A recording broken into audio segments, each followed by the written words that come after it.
நண்பர்கள் அனைவருக்கும் வணக்கம். இப்போ நம்ம இந்த வீடியோவில் பார்க்க போகிற விஷயம் வந்து பார்த்திங்கன்னா, ஒரு ஃப்ரிட்ஜ் எல்லார் வீட்லேயும் இருக்கிற அந்த ஃப்ரிட்ஜ் வந்து சில நேரம் ஓவர் கூலிங் ஆகி அந்த ஃப்ரீசர் பாக்ஸ் ஃபுல்லாக ஐஸ் ஆகிடும்.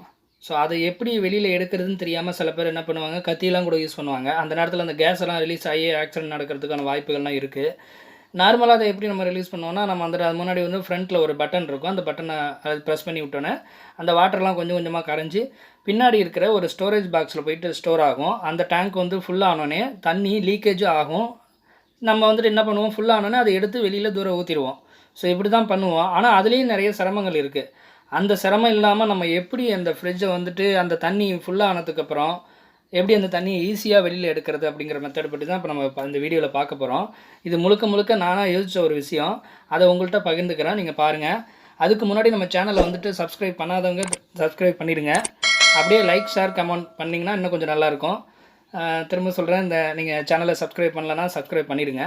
சரி, வாங்க நம்ம அதை எப்படிங்கிறத நம்ம பார்ப்போம். இது ஒரு சின்ன மெத்தட் தான், வீட்டில் இருக்கிற பொருளை வச்சே நம்ம யூஸ் பண்ணி அதை செஞ்சிடலாம். இப்போ வந்து பார்த்திங்கன்னா அந்த ஸ்டோரேஜ் டேங்க் நான் எடுக்கிறேன் பாருங்கள், தண்ணி எவ்வளோ ஃபுல்லாக இருக்குது. அதை எடுக்கிறப்ப பார்த்திங்கன்னா அந்த தண்ணிலாம் கீழே விழுகும். அது நிறைய வாய்ப்பு இருக்குது. அதுக்கப்புறம் நம்ம ரொம்ப சிரமம். இப்போ ஃப்ரிட்ஜை திருப்பி தான் வச்சுருக்கேன் நான். இதே வந்து செவ்வறு ஓரமாக நம்ம வைக்கிறப்ப நமக்கு ரொம்ப சிரமம், அது வெளில எப்படி எடுக்கிறது அப்படிங்கிறத. சரி, இது நம்ம ஈஸியாக எப்படி செய்யலாம் அப்படிங்கிறத நம்ம முதல்ல இப்போ பார்ப்போம் வாங்க. இப்போ அதுக்கு தேவையான பொருள் வந்து பார்த்திங்கன்னா, இப்போ நம்ம ஸ்டோரேஜ் டேங்கை வெளில எடுத்துட்டோம். ஒரு சால்ட்ரிங் அயன், அதாவது நம்ம ஒயர்லாம் பற்ற வைப்போம் தெரியுங்களா, அயன், அந்த அயன் அது உங்கள்கிட்ட இருந்தால் எடுத்துங்க. அப்படி இல்லைனா நீங்கள் வந்துட்டு ஈஸியாக ஒரு இரும்பு கம்பியை வந்துட்டு கேஸில் பற்ற வச்சு கூட அதை ஹீட் பண்ணி கூட நீங்கள் வந்துட்டு இந்த ஹோல்ஸ் பண்ணிக்கலாம். அடுத்தது வந்து பார்த்திங்கன்னா ஒரு டியூப், ஒரு சின்ன டியூப், அந்த பெட்ரோல் டியூப் மாதிரி லெவல் டியூப் சொல்லுவாங்களா, அந்த மாதிரி ஒரு டியூப்பு. அப்புறம் வந்துட்டு ஒரு அனபாண்டுங்கிறது ஃபெவிக்விக், அது அந்த மாதிரி ஒரு அனபாண்டு. இது மட்டும் இருந்தால் போதும். இப்போ வந்து நம்ம அந்த டேங்கோட ஒரு கார்னரில் ஒரு மூலையில் வந்து நம்ம ஒரு ஹோல்ஸ் பண்ணிக்கணும். அதுக்கு நான் இப்போ வந்து சால்ட்ரிங் யூஸ் பண்ணுறேன். நான் முன்னாடி சொன்ன மாதிரி உங்கள்கிட்ட அது இல்லைன்னா ஒரு கம்பியை கூட நீங்கள் வந்து கேஸ் ஸ்டவ்வில் ஹீட் பண்ணி அது மூலிமா ஒரு ஹோல்ஸ் பண்ணிக்கலாம். சில பேர்கிட்ட ட்ரில்லிங் மிஷின் இருக்கும், அவங்க இருந்தாங்கன்னா அது மாதிரி நீங்கள் யூஸ் பண்ணிக்கலாம். இப்போ பாருங்கள், நம்ம ஒரு கார்னரில் அந்த ஹோல்ஸ் பண்ணுறேன். எதுக்காக கார்னரில் பண்ணுறேன் அப்படின்னா, கொஞ்சம் அந்த டேங்கு லைட்டாக ஒரு அந்த கார்னர் பக்கம் வர மாதிரி கொஞ்சம் கீழே இறக்கி வச்சோம்னா தண்ணி வந்து ஃபுல்லாகவே எல்லாமே கீழே வந்துடும். அதுக்காக ஒரு ஓரமாக நான் இப்போ அந்த ஹோல்ஸ் பண்ணிக்கிறேன். இந்த ஹோல்ஸ் வந்து பார்த்திங்கன்னா அந்த டியூப் அளவு கரெக்டாக இருக்கிற மாதிரி பார்த்துக்குங்க. ரொம்ப பெருசாக போட்டிங்கன்னா அது திரும்ப அடைக்கிற மாதிரி ஆகிடும். சின்னதாக இருந்தாலும் பத்தாது. அந்த டியூபோட அளவு பார்த்துங்க. இப்போ எனக்கு வந்து அந்த சால்ட்ரிங் அயனோட வந்துட்டு அளவு வந்து அந்த டியூபோட அளவும் ஒன்றா இருக்கிறதால நான் அதில் பண்ணிட்டேன். இப்போ அதுக்கப்புறம் பார்த்திங்கன்னா இந்த டியூப் எடுத்து அதில் வைக்கணும். அதில் டியூப்பில் எடுத்து வைக்கிறப்ப என்ன பண்ணணும்னா, உள்ளே வந்து ரொம்ப ஹைட்டாக நம்ம வைக்கக்கூடாது. ஸோ ஹைட்டாக வச்சா என்ன ஆகுனா, தண்ணியோட லெவல் வந்து ரொம்ப கீழே வந்தால் அந்த இறங்காது. ஸோ அதோட மட்டமாக வச்சிடணும். அந்த கீழ் தர மட்டத்தோடு அப்படியே சேர்ந்த மாதிரி வச்சா தான் உங்களுக்கு வந்துட்டு அந்த தண்ணி ஃபுல்லாகவே வலிஞ்சு வெளியில் வரும். அப்படி இல்லைன்னா மேலேயே தேங்கி நிற்கும். அதுக்கப்புறம் வந்து பார்த்திங்கன்னா நம்ம அந்த அனபாண்டு, அதாவது ஃபெவிக்விக் அனபாண்டு, இந்த மாதிரி ஏதோ ஒன்று நீங்கள் வச்சு அந்த ஃபுல்லாக ஒட்டிக்கலாம். கீழேயும் ஒட்டிடணும், அதுக்கப்புறம் மேலேயும் ஒட்டிடணும். ஸோ நல்லா பேஸ்ட் பண்ணி லீக்கேஜ் ஆகாத மாதிரி பண்ணிடணும். அதுக்கப்புறம் இந்த குளூகன்னுங்கிறது என்கிட்ட இருக்குது. ஸோ எல்லார்ட்டையும் அது இருக்காது. அது இல்லாதவங்க அதை வந்து யூஸ் பண்ணி, இதை இப்போ வந்து நான் முதல்ல இதை எப்படி யூஸ் பண்ணுறது நான் யூஸ் பண்ணி காட்டுறேன் பாருங்கள். இதில் வந்து பார்த்திங்கன்னா ஒரு குளூ ஸ்டிக்கு இருக்கும். இது வந்துட்டு எலக்ட்ரிக்கில் ஹீட் ஆகும். ஹீட் ஆனதுக்கப்புறம் என்ன பண்ணோம்னா, அந்த குளூ ஸ்டிக்குங்கிறது ஒரு பிளாஸ்டிக். அந்த பிளாஸ்டிக்லாம் மெல்ட் ஆகி அதோட நம்ம ஒன்றா வந்து அதை ஒட்டுறதுக்காக நம்ம அதை யூஸ் பண்ணுறோம். இப்போ வந்து பார்த்திங்கன்னா அந்த டியூபும் அந்த ஸ்டோரேஜ் டேங்கும் ஒன்றா ஒட்டிடுது பாருங்கள். இது கொஞ்சம் நேரம் காய வச்சாலே போதும், அவ்வளோதான், நல்லா ஒட்டிக்கும். இது இல்லைன்னா நீங்கள் என்ன பண்ணலான்னா, அந்த குளூ ஸ்டிக் வந்து கடையில் கிடைக்கும். 10 ரூபா தான் ஒன்று. இந்த 10 ரூபா பொருள் விற்கிற கடையில் கூட கிடைக்கும். அதை நீங்கள் வாங்கி வந்து டேரெக்டாகவே வந்து ஒரு கேஸ் ஸ்டவ்வில் ஹீட் பண்ணிக்கலாம். ஹீட் பண்ணால் மெழுகு போல் உருகி ஊற்றும். அதை கொண்டாந்து அதில் வச்சு நீங்கள் அப்படியே அப்ளை பண்ணாலே போதும். அதாவது இது பண்ணணுங்கிற அவசியம் இல்லை, அந்த அனபாண்டே போதும். இருந்தாலும் வந்து இது வந்து எக்ஸ்ட்ரா சேஃப்டிக்காக நம்ம இது மாதிரி பண்ணிக்கலாம் அப்படின்னு சொல்கிறேன். பண்ணிக்கிட்டால் கொஞ்சம் லீக்கேஜ் ஆகாது. சப்போஸ் இன்னொரு மெத்தடும் இருக்குது, எம்சீல் சொல்லுவாங்க இல்லையா, அந்த எம்சீல் கூட நீங்கள் யூஸ் பண்ணலாம். எதுவுமே இல்லை அப்படிங்கிற பட்சத்தில் சொல்கிறேன், அந்த எம்சீல் கூட நீங்கள் யூஸ் பண்ணிக்கலாம். அந்த எம்சீல் எப்படி யூஸ் பண்ணுறதுங்கிறது உங்களுக்கு தெரியும்னு நினைக்கிறேன். நெக்ஸ்ட் வந்து பார்த்திங்கன்னா, இப்போ நம்ம இதெல்லாம் அந்த ஸ்டோரேஜ் வந்து இந்த ரெடி பண்ணிட்டோம். இது ரெடி பண்ணதுக்கப்புறம் என்ன பண்ணுறோன்னா, ஃப்ரிட்ஜில் வந்து அதை எப்படி செட் பண்ணுறோம் அப்படிங்கிறத பாருங்கள். இப்போ நம்ம ஃப்ரிட்ஜில் வழக்கம் போல் அதை திரும்ப எடுத்து அதாவது நம்ம தண்ணியை எப்போதும் வெளியில் ஊற்றிட்டு திரும்ப கொண்டாந்து மாட்டுவோம் பார்த்திங்களா, அதே போல் தான் மாட்டுறோம். திரும்ப மாட்டுறப்போ ஒன் சைடு இந்த டியூப் பக்கம் வந்து லைட்டாக கொஞ்சம் இறக்கமாக இருக்கிற மாதிரி பார்த்துங்க. ஏன்னா அப்போ தான் வந்து நமக்கு வந்து அங்கே நிற்கிற தண்ணி வந்துட்டு கடைசி வரைக்கும் அந்த தண்ணியெல்லாம் வெளியில் வரும். ஸோ அந்த மாதிரி செட் பண்ணிடுறோம்.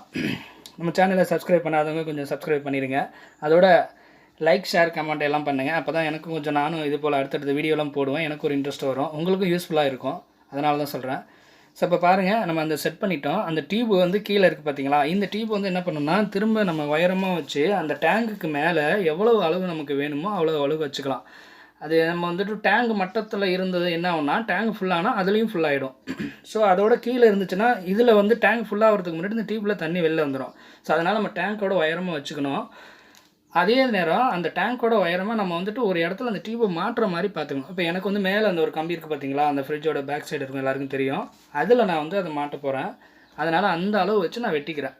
ஸோ அதுக்கப்புறம் என்ன பண்ணுன்னா, ஒரு கட்டு கம்பி, அதாவது கட்டு கம்பிங்கிறது வந்து நீங்கள் வீட்டில் சாதாரணமாக இருக்கும் தெரியுங்களா, எஸ்எஸ் கம்பி, அது கூட துருப்பிடிச்சிடும். ஆனால் காப்பர் கம்பியாக இருந்தால் நல்லது. இல்லாத பட்சத்தில் நீங்கள் அதை யூஸ் பண்ணிங்க. இந்த கம்பி எடுத்து இந்த டியூப் மேலே நல்லா சுற்றுறோம். ரொம்ப அழுத்தி சுற்றக்கூடாது, தண்ணி வெளில வராது. மேலே லைட்டாக சுற்றினாலே போதும், அது கிரிப்பில் நின்றுக்கணும். இது போல் நல்லா ஒரு 3 சுற்று 4 சுற்று சுற்றிட்டு அந்த கம்பியை வந்து ஒரு ஹூக்கு மாதிரி பண்ணிக்கிறோம், ஒரு கொக்கி போல். ஸோ அந்த கொக்கி போல் வளைச்சிட்டோம் அப்படின்னா நம்ம மேலே அந்த கம்பியில் மாட்டுறதுக்கு யூஸ்ஃபுல்லாக இருக்கும். அவ்வளோதான் பாருங்கள். இப்போ நான் எப்படி செஞ்சுருக்கேன் பாருங்கள், ஒரு கொக்கி போல் செஞ்சுருக்கிறேன். இப்போ என்ன பண்ணணும்னா மேலே வந்து அதை மாட்டி வச்சிடறேன். இவ்வளோ தாங்க இதில் விஷயம். இது சிம்பிளான மேட்ரு தான். இப்போ தண்ணி ஃபுல்லாகிறப்ப அந்த ஸ்டோரேஜ் டேங்கில் ஃபுல்லாகிறப்ப என்ன ஆகும்னா அந்த டியூப்லேயும் வந்து நிற்கும். ஸோ தண்ணி ஃபுல்லாக ஆகிடுச்சு, நம்ம அதை வெளியில் எடுக்கணும் அப்படின்னா ரொம்ப கஷ்டப்பட வேண்டியதில்லை. ஈஸியான மெத்தேடு. அந்த கொக்கியில் மாட்டி வச்சுருக்கோம் பார்த்தீங்களா, அந்த டியூபை எடுத்து கீழே நம்ம ஒரு பாத்திரத்தை வச்சு அதில் விட்டாலே போதும், தண்ணி ஆட்டோமேட்டிக்காக அதுலேருந்து சூப்பராக ஃப்ரீயாக வந்துடும். இது வந்து எதனால் நான் இது மாதிரி செஞ்சுருக்கேன் அப்படின்னு பார்த்தீங்கன்னா, இது பார்த்தீங்கன்னா சின்ன விஷயம் போல தான் தெரியும்.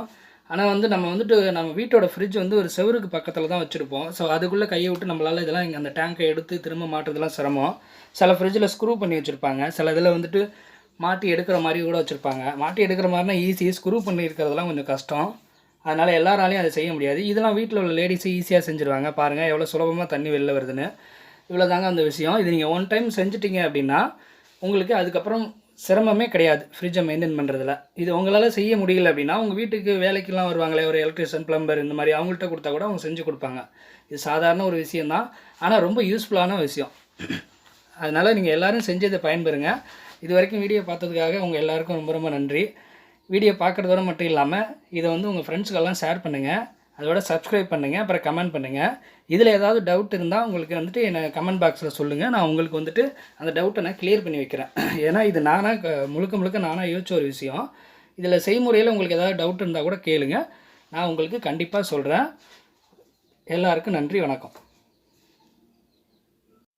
இதுபோல் அடுத்தடுத்த வீடியோவும் நிறைய நான் போடுறேன், எல்லாத்தையும் பாருங்கள். எல்லாருக்கும் சப்ஸ்கிரைப் பண்ணுங்கள், எல்லாரும் ஷேர் பண்ணுங்கள். திரும்பவும் உங்கள் எல்லாருக்கும் நன்றி, வணக்கம்.